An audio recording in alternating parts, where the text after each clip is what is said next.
This is for entertainment purposes only. I share my perspective, but as an undecided voter, the one thing I do know is how important it is to use the power we have by voting when the time comes. Now, I hear the word racist from that side. Do you have the fortitude or the gonads to stand up and come across here and say that to me, you son of a bitch? Come on. Daryl. Harder.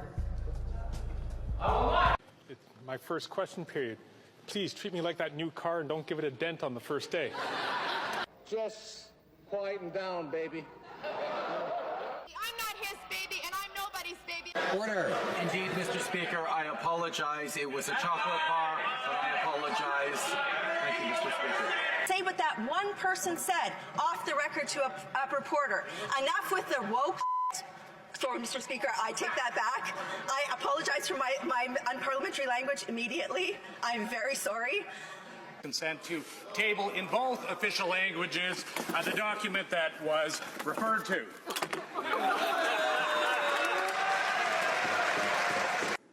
Why does this government treat Alberta like a fart in the room that nobody wants to talk about or acknowledge? I heard her say a word that I know is distinctly unparliamentary, and I think she may want to withdraw it. The word was F-A-R-T. It's probably a good thing they froze the House for a little bit. Things were getting a little bit ridiculous.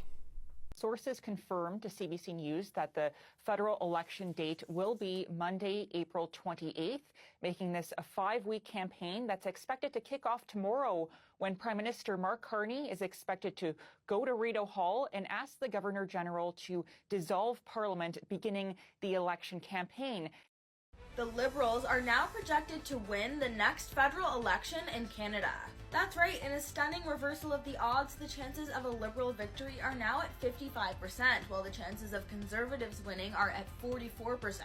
Unfavorability of Pierre Poilievre is now also at an all-time high, with 56% of Canadians saying they have a negative opinion of him, while Mark Carney is leading in net favorability by 28 points. How did they just change the face on the poster and everybody seems to forget what's been going on for the last 12 years? Canada isn't a democracy, it's a hostage situation. Our once great nation has become the True North weak, informally free. First, Parliament was frozen in October because Trudeau wanted to dodge an investigation about the Green Slush Fund, where Liberal insiders looted hundreds of millions in taxpayer money. Then they conveniently shut down for Christmas, giving themselves another month-long break from accountability. And when they returned, Trudeau saw the writing on the wall. His government was on the verge of collapse, so he prorogued Parliament, effectively shutting down democracy to avoid a no-confidence vote. Why? Because the Liberals needed time to rig their own survival. Instead of facing the consequences of their corruption, they ran a sham leadership race to install Mark Carney as Canada's new Prime Minister.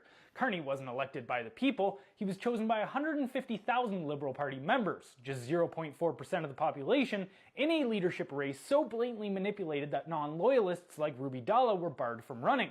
This isn't democracy, it's a hostile takeover. And who is Mark Carney? The very embodiment of elite globalist interests, a former central banker, a Brookfield asset management executive, and a man whose financial empire is deeply intertwined with China. Under his leadership, Brookfield secured billions in real estate and green energy deals in China, many backed by Chinese state-owned banks. His claim that his assets are in a blind trust is a joke. His entire career is built on cozying up to Beijing, and now he's running Canada. But nothing has changed. Carney's cabinet is the same pack of Trudeau loyalists. The same faces, the same incompetence, the same corruption. Marco Mendicino, who botched the Bernardo scandal, is now Carney's chief of staff. A man who couldn't even keep track of a serial killer's prison transfer is now managing the Prime Minister's office. And Carney's first act as Prime Minister? A media stunt. He invited cameras in for a photo op of him pretending to sign away the consumer carbon tax, despite the fact that a Prime Minister in Canada does not have the power to issue executive orders. The same Liberals who spent years calling Trump an unstable dictator are now blatantly copying his theatrics, staging a fake signing to make Carney look anti-carbon tax, even though he was the architect of the policy in the first place. The same Liberals who spent 5 years gaslighting Canadians are now bragging about undoing their own disastrous policy. And where is Jagmeet Singh in all of this? He's already pledged to prop up Carney's government, claiming he has to help them deal with Trump's tariffs. Meanwhile, Carney has already threatened to invoke wartime measures, giving himself ultimate power to dictate policy, bypass Parliament, and rule without oversight.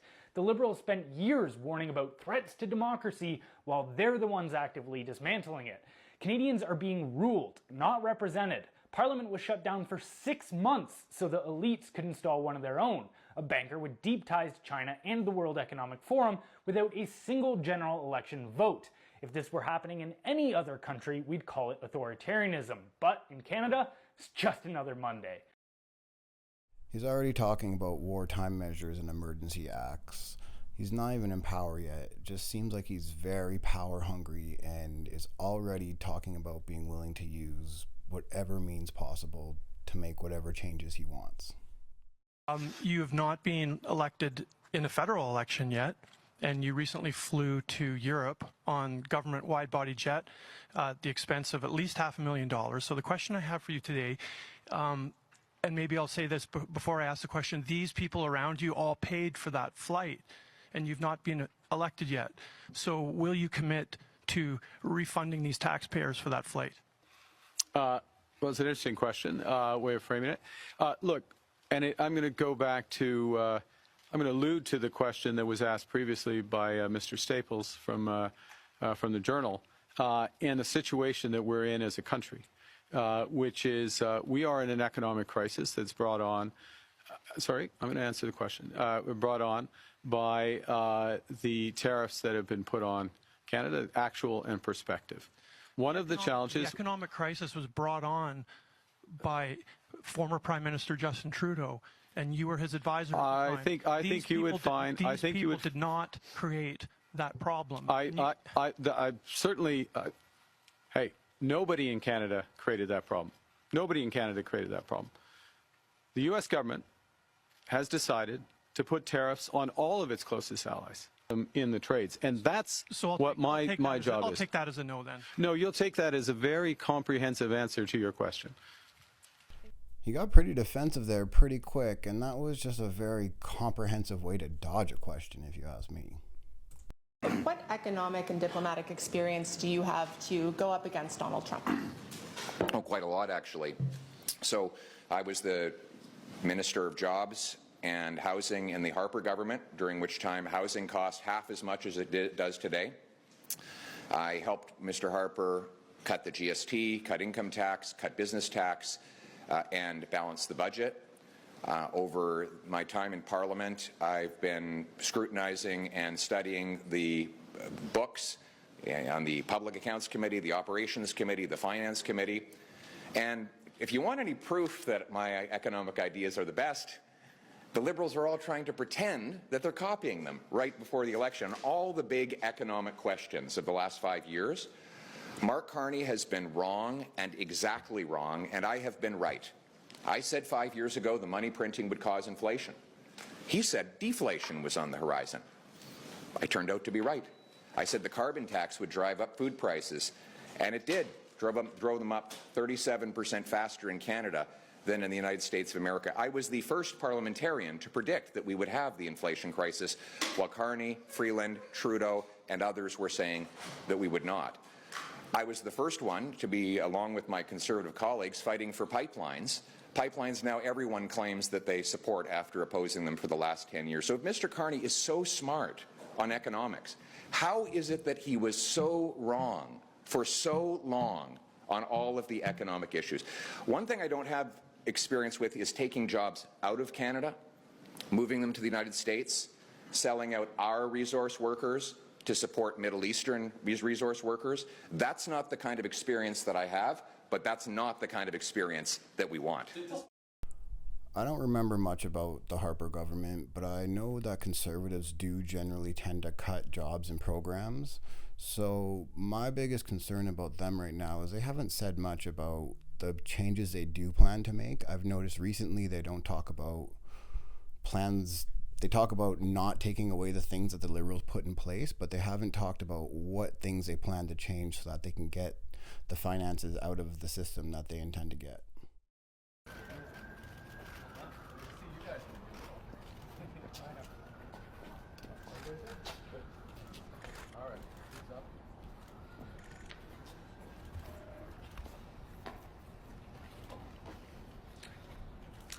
Well, hello everyone, and welcome to this announcement, and those who are visiting us, welcome to Edmonton, Alberta's capital city, and the city of festivals. And so good afternoon, and today is an exciting day. We're working incredibly hard in Edmonton to build housing our city needs.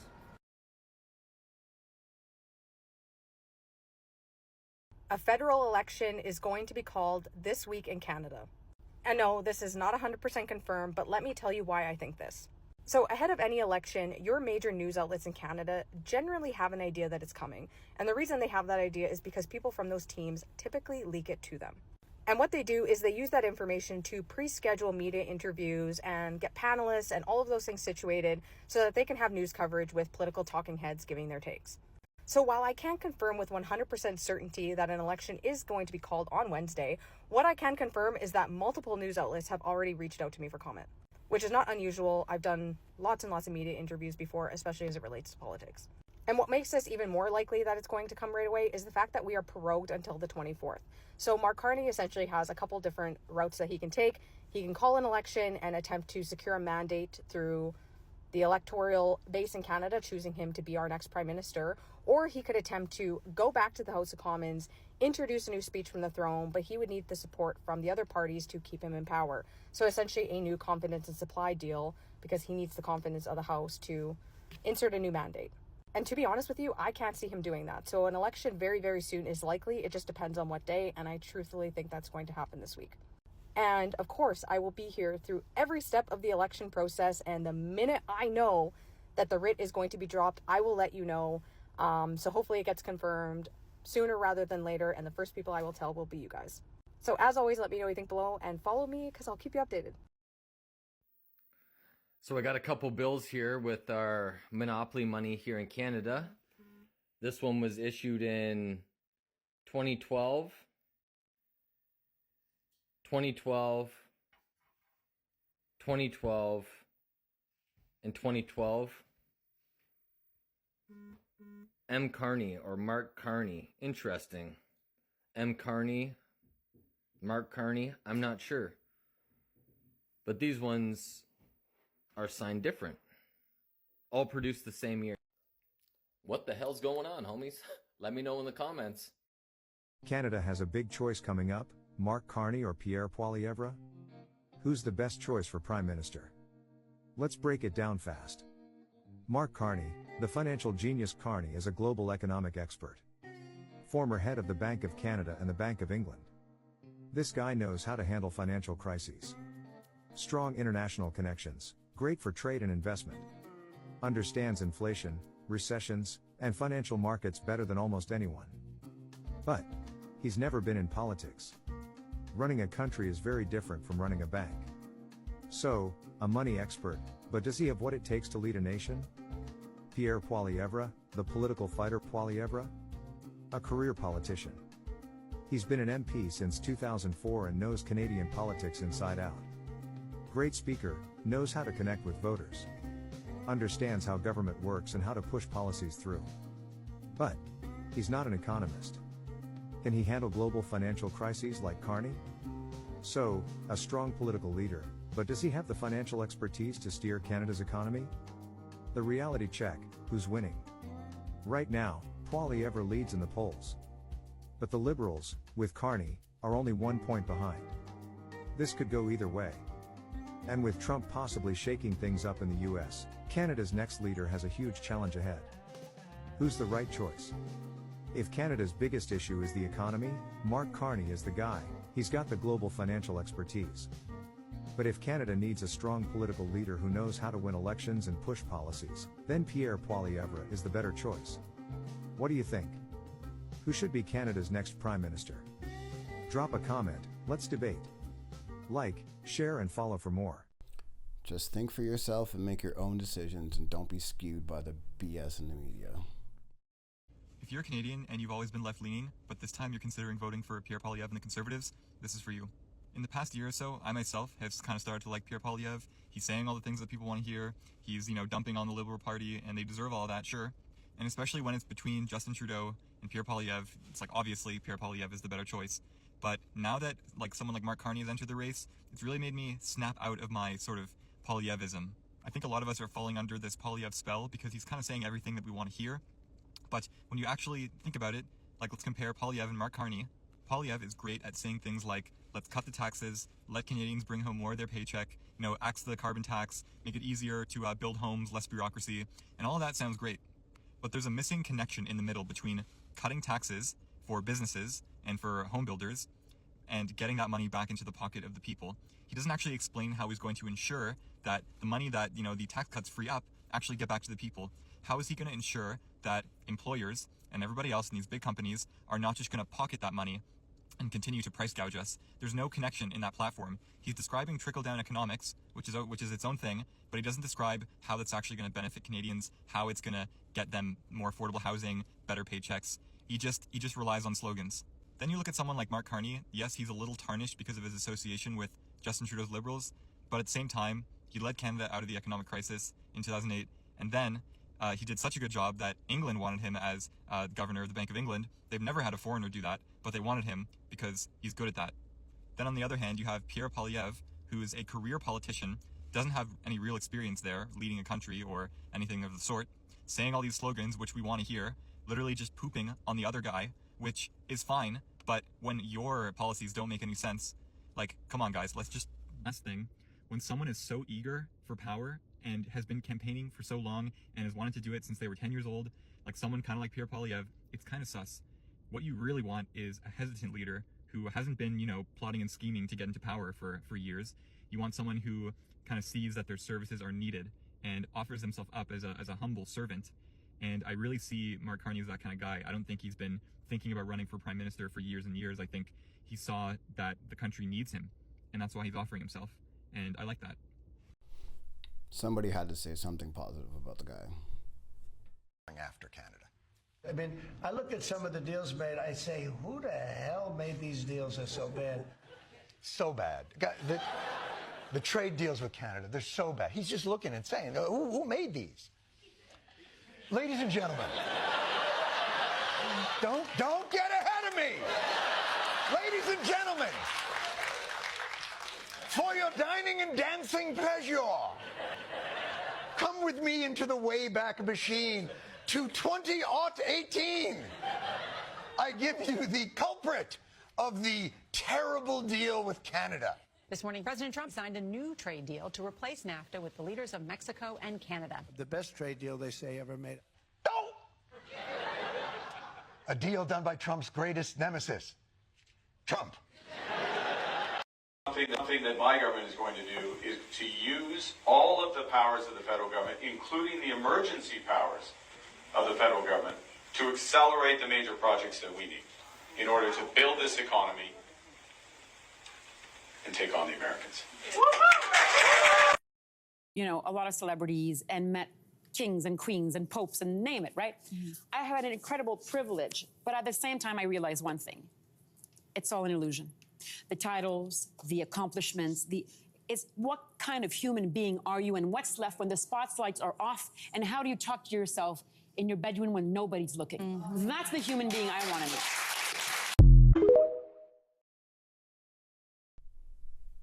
The Queen always knows.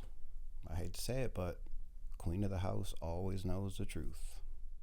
What would happen if the USA invaded Canada right now? It starts at the US-Canada border near Ontario, the busiest crossing in the world. American tanks roll across the border, aiming for Toronto, Canada's economic hub. The USA uses recent political instability and growing unrest in Canada as an excuse to conduct what they call a peacekeeping mission. But the world knows it's an invasion. The war has begun. Helicopters and troopers land near Vancouver to seize ports critical for trade, while American fighter jets dominate Canadian airspace. Canada attempts attempts to fight back. Soldiers mount a fierce resistance, temporarily stalling the U.S. advance. But the U.S. can't be stopped for long. NATO faces a crisis. Do they support Canada, a member state, or risk fracturing the alliance by opposing America? Meanwhile, China condemns the invasion, sending aid to Canada and positioning its navy in the Pacific. Russia uses the global distraction to escalate its influence in Europe, threatening NATO borders. The global economy crashes as critical Canadian exports are disrupted. Protests erupt worldwide, demanding the U.S. withdraw. The U.S. claims their goal is to help a falling ally, but in reality, it's all about gaining Canada's vast oil, timber, and freshwater reserves. As global resistance grows and world leaders continue to pressure Washington, D.C., whispers of nuclear escalation begin. What started as a peacekeeping mission spirals into global chaos. Billions watch in suspense, waiting for America's next move.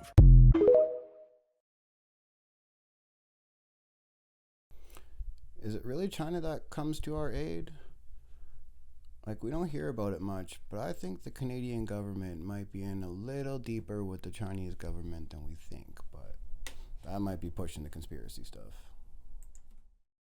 Donald Trump thought we were going to be an easy mark, that we'd be a pushover. Oh, how wrong he was.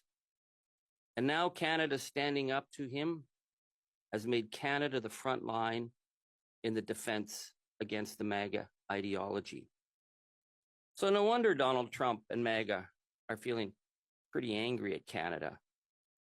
But what concerns me is the targeting of Canadian citizens who are crossing the border to work or to visit. We have seen too many stories of citizens being pulled out of airport lines and being fingerprinted and deported as though they were criminals. Citizens being kidnapped through illegal detention by ICE. And it's not just Canadians. We see the attack on backpackers, students, doctors, professors. I am here today to say to Canadians to avoid travel to the United States if at all possible, and to call our government to stand up for our Canadian citizens who are being denied their rights by arbitrary detention in the United States today. I don't see the benefit in turning the people of one country against the people of another country. And I also don't think that these things are happening exclusively to Canadians. Pretty much about all I got to say about that. Donald Trump just endorsed Mark Carney for Prime Minister. The party is going to win now in the next election, most likely. And they were down and out. Isn't that going to make them more hostile to us and possibly no, I'd rather open the deal door with a liberal than a for China closer to conservative that's running is stupidly no friend of mine. I don't know him, but he said negative things. So when he says negative things, I couldn't care less. I think it's easier to deal actually with a liberal. Let me ask you something. Why would Donald Trump endorse a liberal? It's because liberals are pathetic in 2025. When it comes to making favorable deals for himself, does Donald Trump have more leverage against a government that delivered us $1 at 69 cents US? Or would he rather deal with a sharp business-focused mind like Pierre Poilievre? The Liberal Party of Canada made our dollar pathetic, and a negotiator like Trump sees that as a buying opportunity. Vote for Pierre Poilievre. Just remember what Trump said there as we get closer to the day. Like, there could be, you know, outside forces pushing things one way or another. So just don't be fooled by media influence. You know, being on camera has never really been my thing. In fact, I can tell you it's 100% never been my thing. But I knew I needed to step out of my comfort zone and try something new. So here we are, and round 2's on the way. And I can tell you the material's getting better, I'm getting more confident, and we can only move forward from here. So you guys should come back and check out the next one, and we'll see you there. Like, subscribe, leave a comment, I'll get back to you.